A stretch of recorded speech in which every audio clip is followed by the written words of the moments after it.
That dude looked, I don't know. Is he okay? Should we call He somebody? just came running by, exercising. Wait, should we call someone? He did not look like he was in good shape. Huh? You should just stop. Stop running. Just stop running, dude. If it looks this dude looked like he was in fucking pain. Oh yeah, he just looked like he. If you just stop. Yeah, if it hurts like that, like no, because you know what? I've made that face, and dude, just don't, just stop.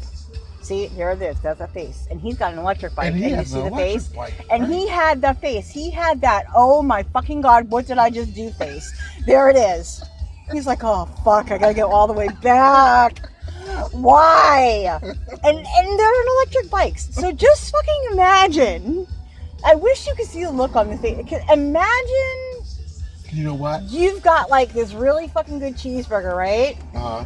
And you're fucking hungry as shit. You're high as shit, right? And you're like, oh my god, a cheeseburger and he's so fucking. Oh, he's gonna fuck those two up when they get back to their hotel. I'm telling you. But yeah, it's like you're high as shit and you've got this fucking cheeseburger and you're so ready to fucking eat it. And a fucking bird comes, swoops down and takes it away from you. That is the look on these people's faces as they're... It is despair, disappointment, anger. They are feeling so many things. Don't do it, folks. I know how tempting it sounds. Don't do it. Well, what about the fucking brilliant jackholes that fucking do 17-mile drive? Yeah, 17-mile drive. Let's do that on a bike. It's like, it's free. Did you really think about this? Well, because the name of the road kind of... It kind of gives you a clue. Of how long you're going to be and how long it is. I mean, 17 miles. It's not 17. It's 34. It's 34. Because you got to come back. But the thing is that people think it's a good idea because you're like, oh yeah, I got to pay $10.25 in a car because, God, that'll break the bank. Right. Oh, I can use that $10. We can get lunch. Yeah. In Carmel, right. Yeah, you're getting what? Like a fucking crouton and like a lemon water, maybe? Wait, no. What? Like a small cap of lemon water. It's not even a full one. It's like a little Dixie cup. But they do. They're like, oh, we'll ride our bikes. The funny thing is that people... Oh, there's lots of places to stop along the way. First started dating, and you're like, I am not riding 17 miles on a fucking bike. I'd be like, are you sure about this? I'd be like, look, first of all, I appreciate the fact that you think that I look like I'm in shape enough to ride a bike 17 miles. It could go the other direction. Wait, right. Okay, I appreciate that. But the fact that you want to ride 17 miles on a bike tells me that you are with the wrong person. Okay, so we... Welcome to... Sharing our stories and the laughs we know. From an awkward soul to another, we connect. It's a podcast about life, missteps we'll never forget. It's a podcast about life, missteps we'll never forget. Never not awkward, we're not alone. Sharing our stories and the laughs we know. From one awkward soul to another, we connect. It's a podcast of life, missteps we'll never forget. Never forget, oh, we'll never forget. We'll never forget. There's more, we're just working on it.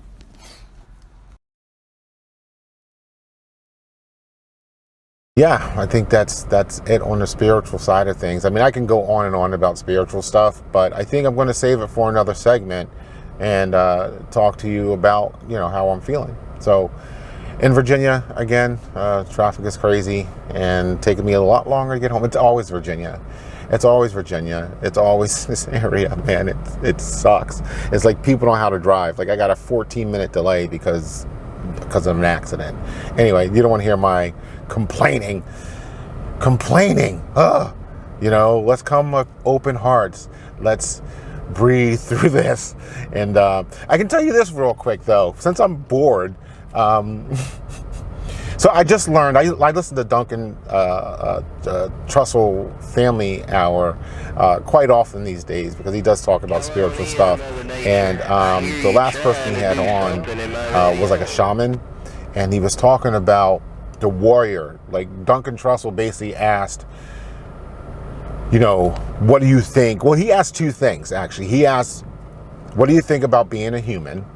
Which was very good. And what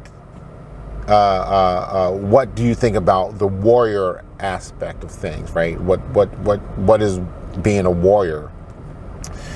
And his name was Lockie. I can't remember his first name. I just listened to it, but my brain fog. That's another thing that's part of grief. It's called widow's brain. Oh my God. I am the foggiest person. I went into Wawa and I left my keys in the car. It was at the gas pump, but I left my keys in the car. I'm like, where did I put my keys, man? And I'm looking all around the coffee stations and stuff. They're sitting in the ignition in the car. Anyway, where was I? What it means to be human. And the person had a very insightful answer, and he basically says, it's being a creature, right? Returning to being a creature of this earth and being of love and compassion and caring about everything on the earth, right? Taking care of the planet and things like that. And I was like, wow, that's exactly what being a human is, right? And Tanya was fully human. She had her own wars within inside, and she fought a great battle. I mean, not only the sickness, mentally. I mean, I think we all are on that journey where we have this war, and it leads me into being a warrior. Being a warrior is really dealing with what is inside of you, right? Everyone thinks, okay, yeah, we're going to war and we're going to fight. But usually those battles, right, that are won come from within, right? It comes from within, the peace or the love or the compassion that comes through. Even with our world leaders, have come from within. Right? It comes from within, the peace or the love or the compassion that comes through. Even with our world leaders, eventually someone's going to have to say, all right, this is enough. This is getting ridiculous, right? I have to think about I always hit my microphone, and I apologize. I have to think about what this war is about and how much it really matters to me and the people that are getting affected by the war, right? So, that warrior thing it's anger within inside of us. You think about everything that's going on over in Russia. And I'm not a political person. I'm not looking for a political argument. I'm just looking at the basis of everything, and it's one person who believes that another country needs to return what's rightfully his, and it's basically the land, right? And this is where religion kind of gets commingled into this, and that's the reason why I guess Tanya didn't really believe in religion, because religion a lot of times are responsible for a lot of the things that happen, right? Morality and judgmental stuff. And anyway, this war is being fought. It's almost like a religious war. There's more coupled into it, but at the basis of it, that's all we're talking about, right? So it takes us to quell or to calm the warrior within inside ourselves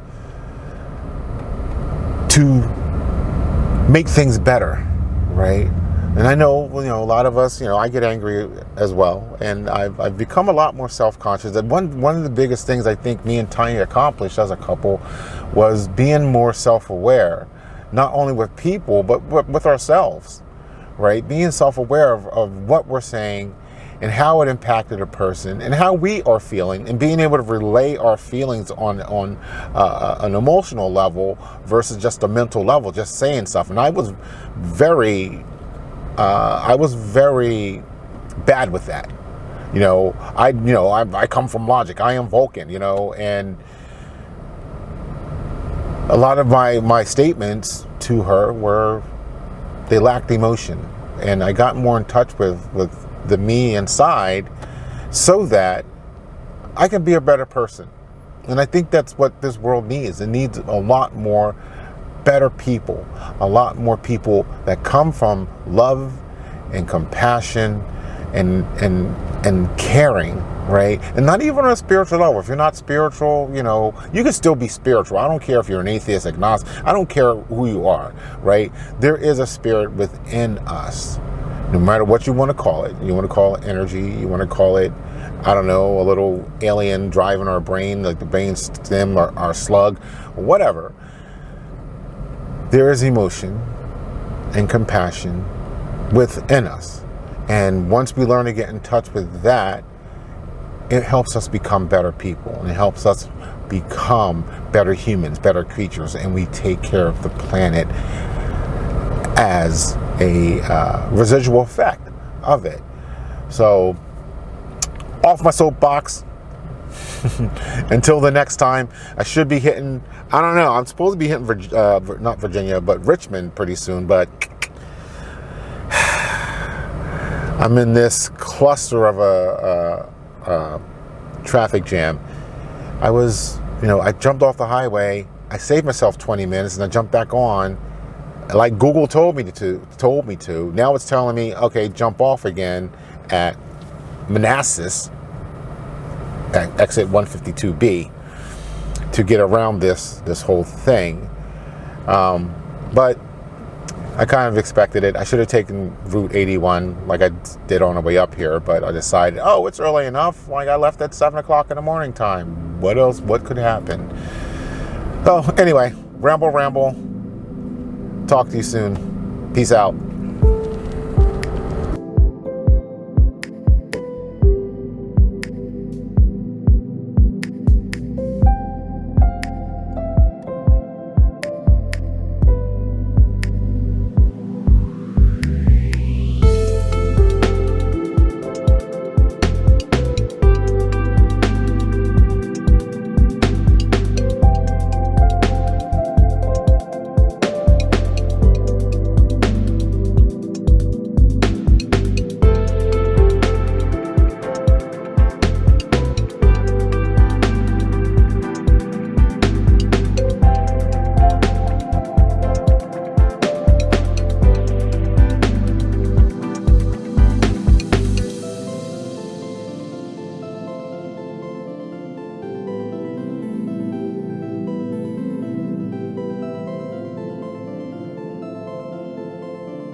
Thanks for meditating and breathing with me.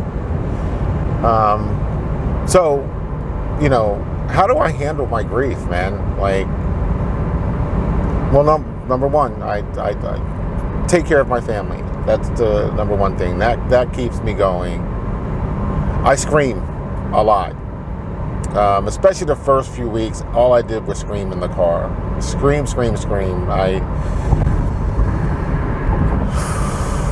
Punching stuff, nothing hard enough to break my hand, but I screamed a lot. A lot of expletives came out of my mouth. I probably need to scream a lot more than I have lately. I'll save you the the horror of my screaming. But how do I manage this? How do I process my grief? And that's one thing. I play video games with my son, I keep my mind kind of active. You know, I do process the grief when it does come. When I need to cry, I cry. When I need to scream, I scream. I'm reading a lot of the books that she read. So if anyone's interested, I can post a list of all the books that I know of that she read. And I'll probably miss a ton of them. I haven't gotten the urge, or not the urge, I haven't gotten the heart to watch a lot of the stuff that we used to watch. She loves so many different comedies and TV shows, like, you know, Seinfeld and Starship Troopers. I think I'm going to do that in another podcast. I think I'm going to do a watch along and point out places that she would laugh and hilariously, you know, and thought was real funny. But man, I'll tell you this: my bedroom. I've been living out of the same suitcase for, gosh, going on 9 weeks. I haven't gotten the stomach to walk into our closet to see all of her stuff hanging there. You know, it's almost like a time capsule at this point. Her side of the bathroom, her sink, still has her makeup and perfume. I have a bandana that I wear on my wrist that I spray with her perfume whenever I need to smell her. You know, she liked Ralph Lauren's Lauren perfume. I liked it, and that's the reason why she wore it. I haven't wore the cologne that she loves since she passed. It sits on her desk, and it'll probably stay there. I'll probably never wear it again. My daughter says, that's your smell, Dad. You need to keep wearing that. That's how I know you're home and when you're in the room. And I have to find a new smell, because to me that was times when I remember one time we were at the gallery in Philly when the gallery was the gallery. It's not so much the gallery anymore, but we were walking into, I think we were walking into Burlington Coat Factory, actually, on the other side. And Tanya had smelled my smell, but I hadn't put any oils on. It's basically an essential oil called, what is it called, man? Amber White. And she loved that smell because it was clean, it was soapy. She loved clean, soapy smells. And that's one reason why she like, the reason why I loved you so much, or it was because you were so clean. Like when we first met, you smelled so clean all the time. But anyway, we were walking through the doors, and she's like, "Oh my God, you found your oil. Oh my God, you smell so good right now." And I got so pissed because I wasn't wearing it. It was some other dude.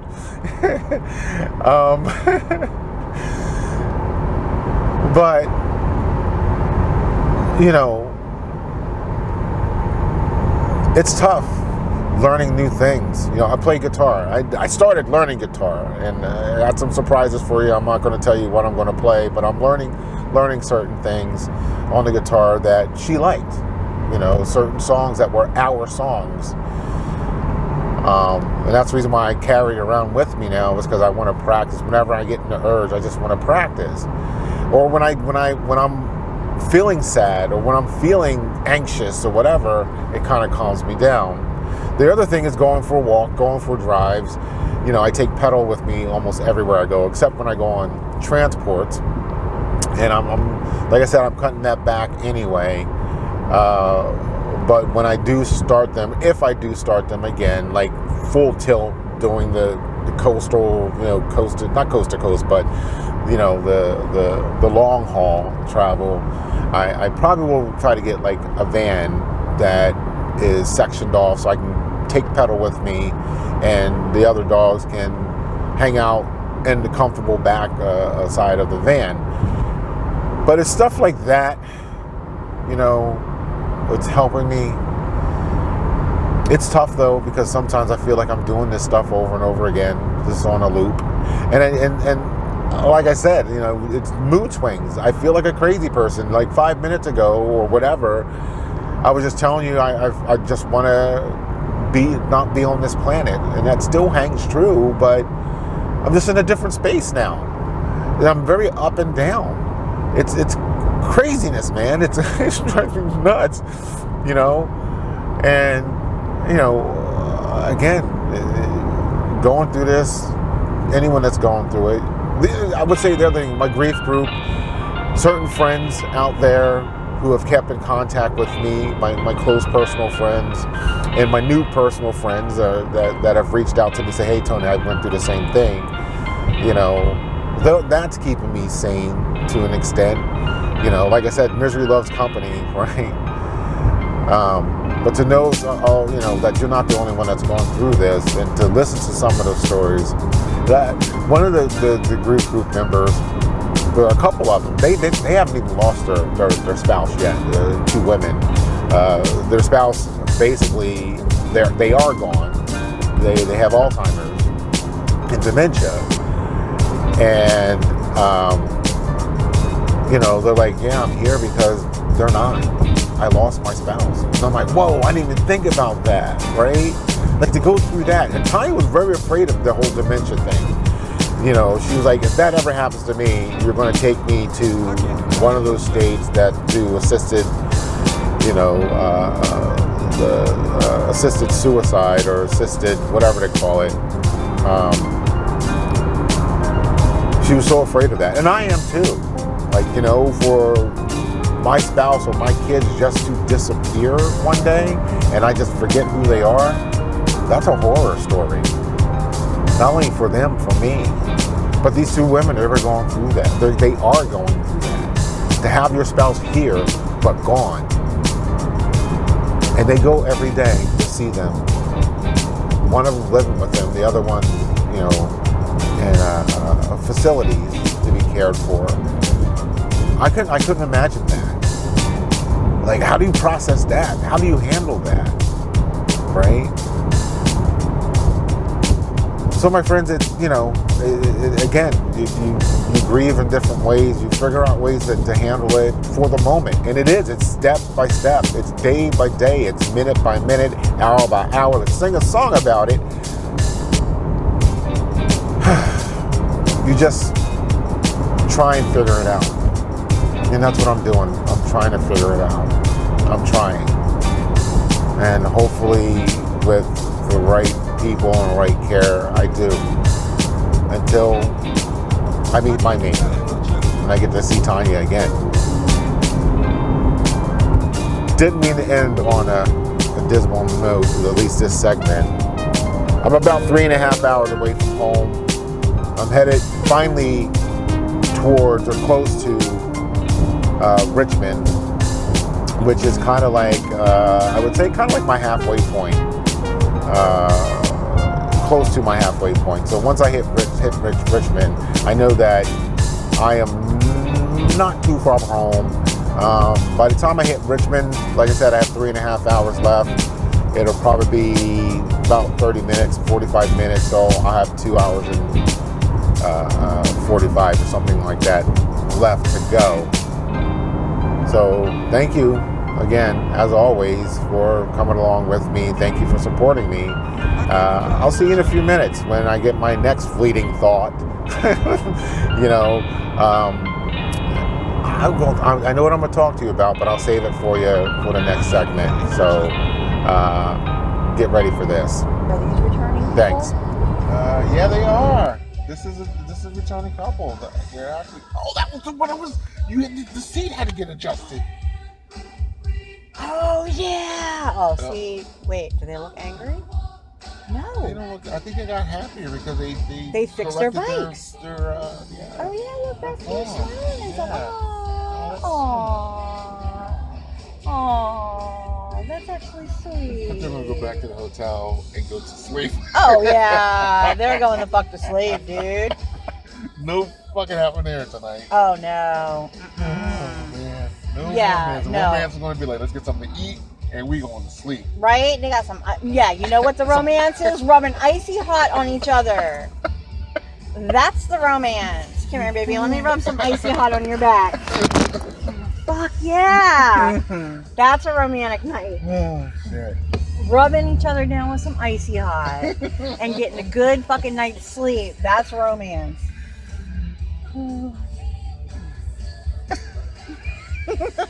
What? It's just funny because as a couple, you with children, you have that one opportunity to have some sex, and you're so tired that all you want to do is sleep. That's all you think about. Laying in bed, and you want to have sex. You might get all sexified. Right? Yeah, right? And then you hit that bed, and you're like, oh my god, does that feel so good? You just go to sleep. It's quiet, and there's no one asking what the fuck's for dinner, or Daddy, can you help me do this? And you just want to fucking sleep. Yeah. Even a lot of times we just went to sleep. We had the oh yeah, we were set. And it was like out. I mean, we might have gotten the next morning. Yeah, I'm just saying. But that initial night there, oh hell, there ain't no fucking happen. There is food and there is sleep.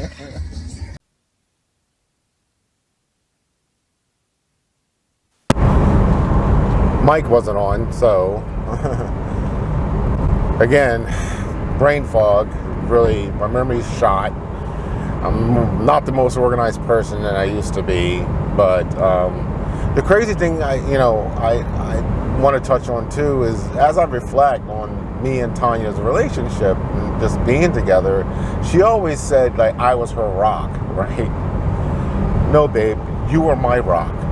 You were the one that held it together. Maybe we were each other's rock and we just clung on to each other and we both were in some type of sinking trouble at some point. But she was my rock, man. She was my, what do you call it? My not my siren, she was my serendipity. She inspired me to do a lot of the things that I do.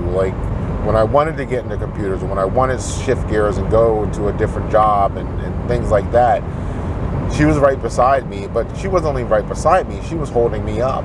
I don't know if a lot of people know this, but while I was studying computers, which wasn't a long time, but still, while I was studying computers, Tanya supported the family. She took care of getting money, making sure we ate. I stayed home. I became Mr. Mom, as some people would say, which is another one of her favorite movies. I took care of the kids. I took them, got them dressed for school, and made sure that they got outside to play and all those things that a parent would do, a stay-at-home parent would do. So she was my rock, big time, and the funny thing is, as I continue to think about stuff, I was like, oh, if I died before her, she wouldn't last. No, man, no.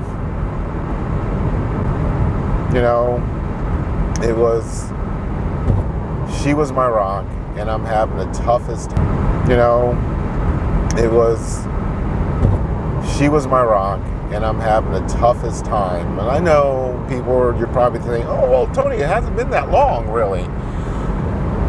Yeah, but just another epiphany, I guess you want to call it. I mean, I always kind of knew that, but thinking it, processing it, and saying, man, that girl was something else.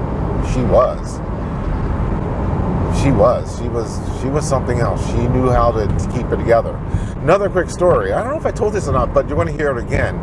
When we first moved to California, you probably will hear it again because I'm going to talk about this, but I just think it's poignant now.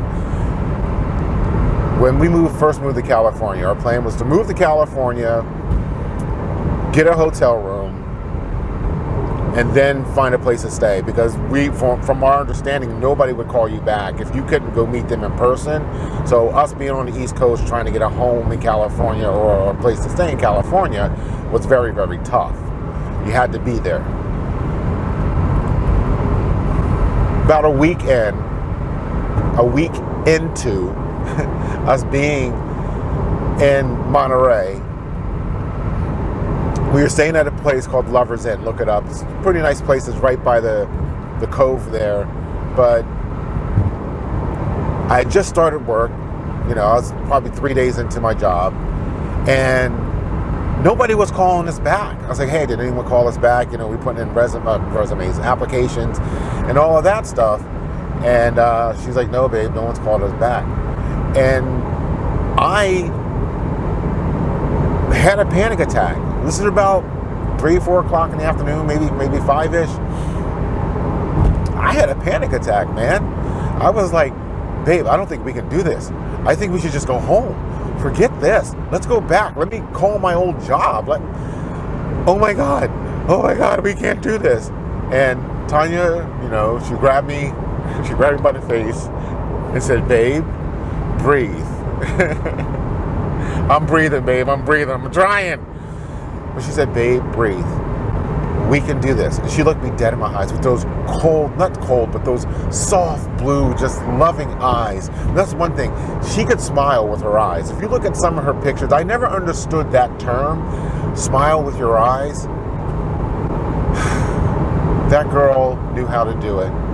She was so nurturing and so caring. And she looked at me with those loving, smiling eyes and said, babe, we can do this. It's only been a week.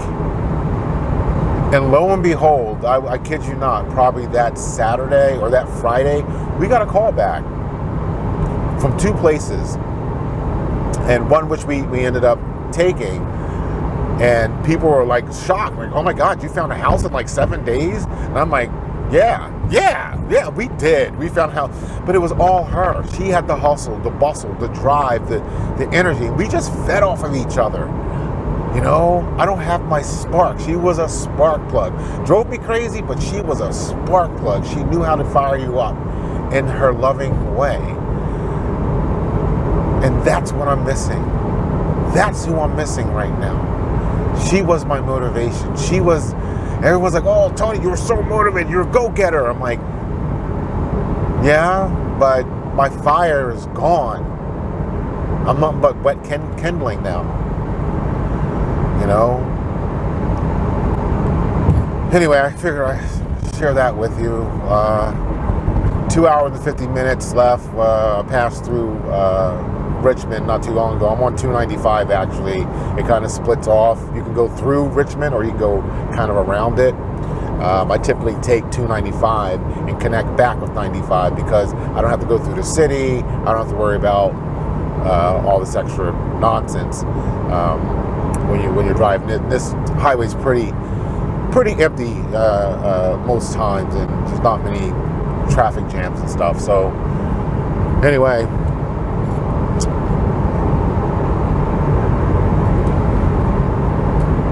Okay. So my microphone was off again. Oh, God. Anyway. What I was saying was I have 2.5 hours left, exactly. About 148? Wait, where am I? 163 miles left. But I'm trying to close this out and so I can get it edited tonight. But one of the things, you know, I want to talk about 3 things, and hopefully they won't be that long, but I want to talk about bargaining, anger, and the not safe for work subject of widow's fire. I will tag that section if you have any little ones listening or in earshot, but it's not going to be too racy or anything else like that. I just want to touch on it. But so when it comes to bargaining, right? I should have did this, I should have did that. They would still be here if I made this decision, that decision. You know, you can only act on the information that you're given. Right? And the information that I was given was that she wasn't going to make it 3 weeks, let alone tonight. You know, I still fight with that a lot because I'm like, you know what, I should have gave her a fighting chance. You know, but I could see her condition was deteriorating, you know, by the second. You know, by the seconds as the clock was ticking. And, you know, it's going to haunt me the rest of my life. It's going to haunt me. You know, and That's why I said, a lot of times I just don't want to be here, because that anguish and that repetitiveness that you go through, and they say it does get a lot less and you have flashes of it. I don't want any parts of it, let alone flashes of it. I don't want that echoing in my brain. But everyone that I've talked to have lost a loved one, has said they go through this, especially with this type of situation. So it's hard to break out of that habit. It's hard to calm those voices in my head. The other thing is anger, right? I was mad at everyone. Not everyone, but I was mad. I was mad at Tanya. Why didn't you fight harder? Why did you go to the doctor sooner? Why did you self-diagnose? Why did you self-medicate? So I had all this anger, right? I'm angry at the doctors. I think I have a right to be angry at some of the doctors, but I'll hash that out in therapy. But I was angry. I was angry at God. I was angry at myself. You should have pushed her. You should have pushed her. You should have pushed her. You should have had her go. You were in charge. No, Tony, you're not in charge, right? I'm in charge, but I'm not in charge of her. She's a human being, a loving human being, and she made the decisions that she made, right?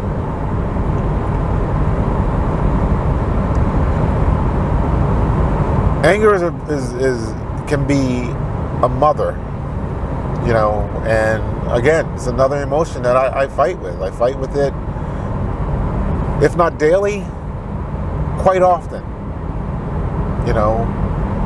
and I have to be honest, I don't know who I'm angry at these days, but I don't let that anger consume me so that I'm taking out on other people. Typically, I will be more loving and more caring about people when I know I'm angry, because they don't deserve that. The people in my life, the people that I run into, the people that are providing me a service, they don't deserve to be yelled at or screamed at or my anger taken out on them. So it's a son of a gun, right? It's a son of a bitch, and you have to deal with it. And everyone will go through that,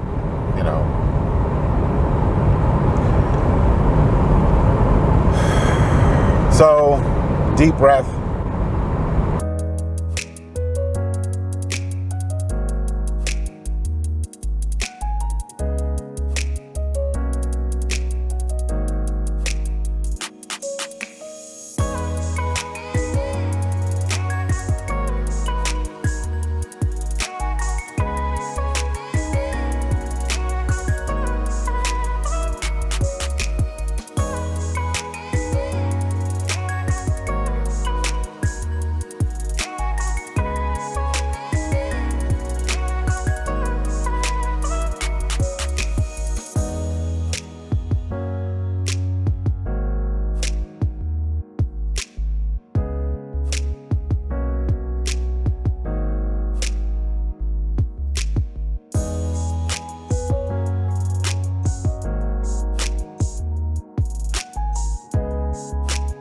Breathe. So the next thing I'm going to talk to is the not safe for work subject of Widow's Fire. I'm not going to get too crazy with it, but there is a thing called Widow's Fire. Didn't know. Yeah, you would have fooled me. There's actually a website called Widow's Fire for those who have lost a spouse of some kind, right? Boyfriend, girlfriend, whatever. Ex, whatever, who want to hook up. Now, Widow's Fire is basically when you're missing the intimacy of that person. Usually hits around between 2 and 4 weeks and can last for a long freaking time. And basically, it's when you want to have relations with someone or that person, and that person's no longer here. So what do? You become more of like a schoolboy or a schoolgirl or teenager, right? You remember the way you were as a teenager. You know the way you were as a teenager, and it's I never would have thought I would be that way. And it has you acting, your brain, I'm telling you, your brain gets remapped with this shit. Really, you get cuckoo. You know, you're uncontrollable. You have a hormone spike, and you know, I can tell you stories like I'm on a grief group online. I'm not going to tell you where, but I can tell you stories of people, including myself, going to dating websites, signing up, and reaching out to people. Not saying that you're going to actually act on any of these urges, but that's what they are. They're urges. Most of us going through this realize how we are not ready. And I can tell you, I was not ready. Especially for the scene today. It's wild out there, people. And I know some of you single people are like, yeah, Tony, it's wild. It's wild out there. And it's not really what I wanted. You know, I was confused. So, you know, these are things that you deal with on a regular basis. And like I said, the widow fire, it kind of, that kind of gets extinguished. But you know, a lot of times people will say, oh, you know, her husband died and now she's a spinster, you know, and she's just out on a prowl. And that's because of that widow's fire. A lot of people will go through that, and some people do act on it. You know, they say, well, I'm just going to deal with it and get it out of my system. But a lot of times that ends up with them crying at the sitting on the end of the bed, and having to deal with it in another way. But that's, you know, it's not the healthiest way to deal with it. I digress. I really do. You know, it's a fight and a half to try and figure my way through this. But anyway, that's in a nutshell your bargaining, your anger, and a not safe for work widow's fire. Things that, you know, that are happening in my life. Not everything that happened in life. The widow's fire, thank God, is done with. And I'm glad that's over with. But it is a thing. So I'll check in with you probably in an hour, right at the close of this, as I get closer to home. I'll be passing through Rocky Mount, North Carolina, which is at the top of North Carolina. It's like the little bump at the top of North Carolina. That's where I'm passing through now, or will be passing through in probably about 40 minutes. And that's usually when you hit North Carolina, because 95 comes in that way. Then you got 64 through Virginia Beach and the Outer Banks and all that stuff. That's a little bit longer. It's a nice ride, but I'm trying to get home. You know, I already stopped once in Woodstown. I think I said that already. And so now I'm on a truck just to haul ass home. So I'll talk to you in about an hour later. All right, so once again, I forgot to turn on my microphone, so we'll do this again. Acceptance. That's what we are trying to work towards. I got about an hour left home, 69 or 67 miles left. Having a little bit of trouble with the car, so I'm accepting the fact that, you know, I have to take it easy on the car. Trying to work this in as best as possible while my mind is going crazy about what I need to do. But I think I was pushing the car a little bit too hard, had the air conditioning on, hit the North Carolina state line, and after about 20 minutes driving into North Carolina, my oil at temperature light came on, which denotes that, of course, the oil's too hot. It might be the transmission oil. So I parked the car. You know, that's part of acceptance, right? You're accepting the fact, okay, I'm not going to get home as fast as I thought I was. I'm going to have to park the car a little bit and let it cool down, which I did. And I'm back on the road, and I'm taking it easy on her. Actually, I got the windows up and the air conditioning off, so I'm definitely going to make this short because I don't want you guys to see me sweating to death or melting.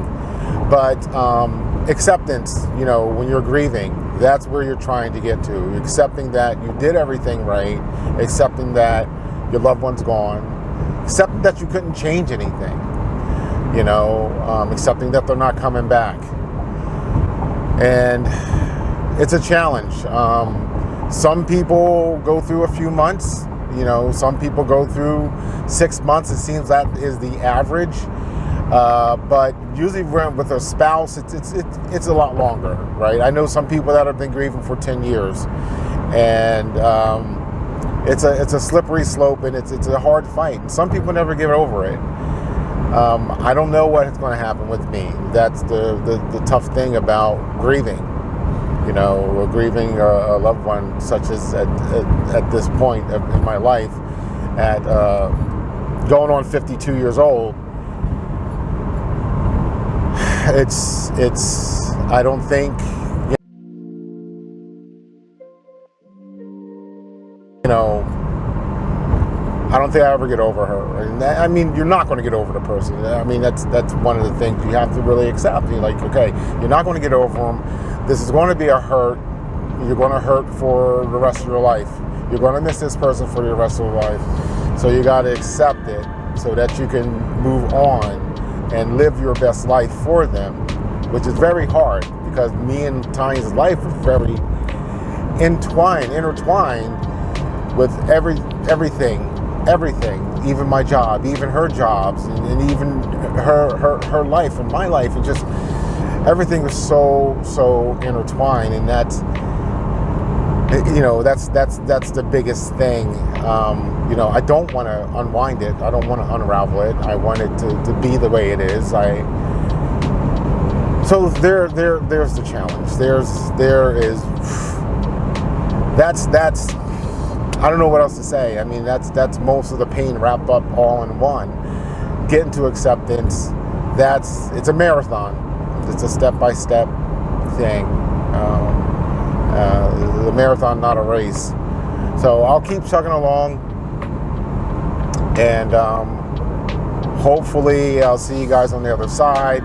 Not the other side is the heavenly part, the death part of things, but I'll see you on the other side of my grief. But, you know, thank you. I can't thank you enough. I know I say thank you all the time, but I'm very, very gracious for everything that everyone has done for me, and the support I'm getting from everyone, from my cousins and my cousin Robert, and other friends, you know, like Pete and Ron Pedro, and my sister and my mother, and so on and so forth. You know who you are out there. The list is huge, and it's thank you. That's all I can say. So until next time, you know, I think I'm going to pop back into Life with Tanya and tell you some more of our story together in the next podcast. So stay tuned for that. I'll be traveling to Portland next week, so we'll be talking. You'll see me in Portland. You'll see me with my son and my daughter, my West Coast kids. We will be going to the Portland Zoo. We'll be going to the Rose Garden, because those are two places Tanya wanted to go. So you'll get some on the scene footage and some hiking footage. You'll see another puppy. You'll get to see Sonny the dog. And I don't know what his cat's name is, but we'll figure it out when I get there. Okay? So until next time, be kind. Be patient. Don't cling. All right? Do a little bit of meditation. It only takes 5 minutes a day, and it'll make a world of difference. in your life. Until then, I love you guys.